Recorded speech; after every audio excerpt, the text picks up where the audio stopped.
winning the World Cup for South Africa. So it's always back in my mind, and like I really want to go to a World Cup for South Africa and win it. I've dreamt about it. I've dreamt hitting the winning runs. What was life like for you growing up in Cape Town? It's a lot different than now. There was no phones and stuff, no social media, and yeah, lots of cricket, backyard cricket, lots of rugby, just being naughty. How were you naughty? It's like kid stuff. Yeah, I can't remember much, but yeah, I was a little bit naughty back in the day. Got a lot of hidings from my dad, but it was good. No, I enjoyed it. I was always scared when he did whack me.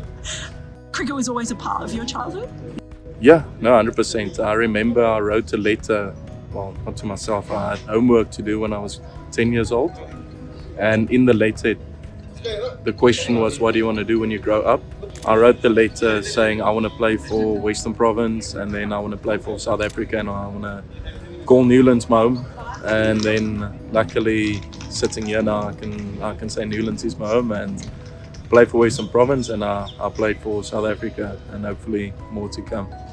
You were a very different player though when you started, weren't you? I remember my one-day debut for Western Province. I opened the batting and I didn't really bowl much. Yeah, now looking back, like middle order batter, trying to whack it, ball spin. But also saying that when I was younger, I was a medium bowler, medium fast, and I was swinging it. So yeah, I'm glad I made the move to spin, and that helped me a lot because I don't think my body would have been able to bowl seamer. So yeah. Can you tell me about the day you decided to change? I think I was 13 or 14 when I went on a tour, like with a cricket clinic, and then that time I think there was a thing in South Africa where you have to bowl 10 overs of spinning the game, and we had no spinners.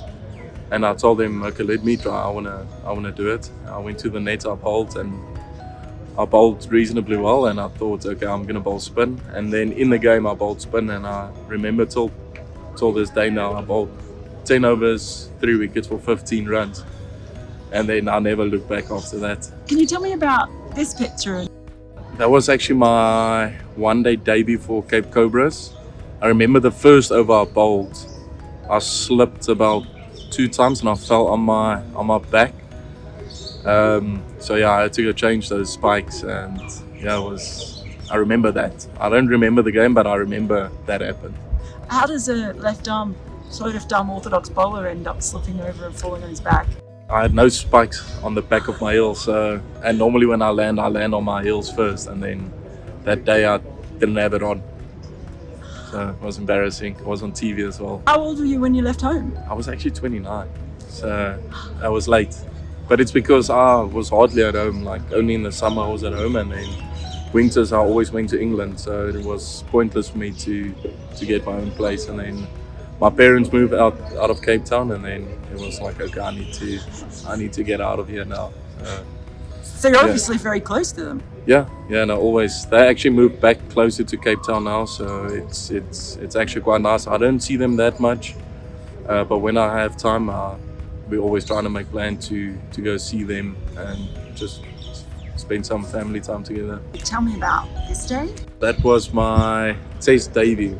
I remember actually high-fiving Dane Pitt there, one of my closest mates in cricket. So yeah, I remember getting the baggy green from him as well. I think you can call it baggy green because it is green.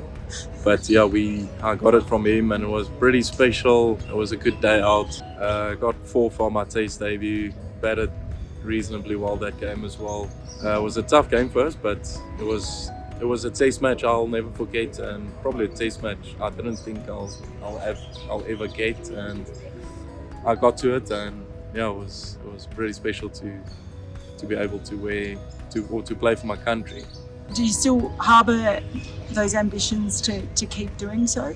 I really want to play for South Africa. That's always been my dream, and especially like my younger self wanted it. So it's like I owe myself that, and to my family as well. And like I always see myself winning the World Cup for South Africa. So it's always back in my mind, and like I really want to go to a World Cup for South Africa and win it. I've dreamt about it. I've dreamt hitting the winning run. So you never know. Hopefully, I'll get to a World Cup one day and then win it for the country. So is that visualization that's always been a part of your character?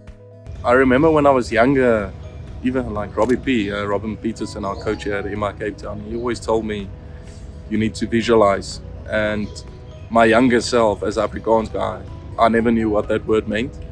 And then as I got older and stuff and wiser, I was like, oh, okay, I know what it means now. And like they always say, remember the feeling, and I didn't know what they meant with that. And when they say that, especially the older guys, when they say remember the feeling, it's like visualizing how you're gonna bowl, how you're gonna play. And till to this day, before every game, I just close my eyes for a few seconds, just like have a feeling what I want to do.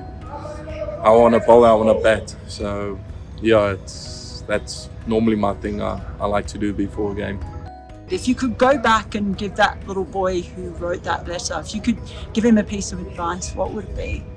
Yeah, when I was 15, I saw a quote. If you wanna be successful as bad as you wanna breathe, then you'll be successful. And that's when I like started like a fitness journey as well, because I was a little bit small and round and stuff, and I just decided every time I go for a run, like that's in my ears, and like you think one day if I wear the green shirt, how's that gonna be? And like that just gave me more motivation to like work harder. And I also think while I worked harder, and like I'll go to training after school on my own, I'll go eat bowls on my own. I don't know, I did it, but I did it, and then I'll go bowl. That's only because I didn't want to do homework. And my parents always said, okay, now we'll take you to training, and because I didn't want to do homework. I actually did well at school, but not as well as I should have, but my friends will abuse me for it because I didn't do as well as them. But yeah, that was my main thing. I didn't want to do homework, so I just decided, okay, I want to play cricket and I'm going to try to follow this dream. And yeah, luckily worked out reasonably well so far. This is Linde, and now I'm a MI Cape Town player.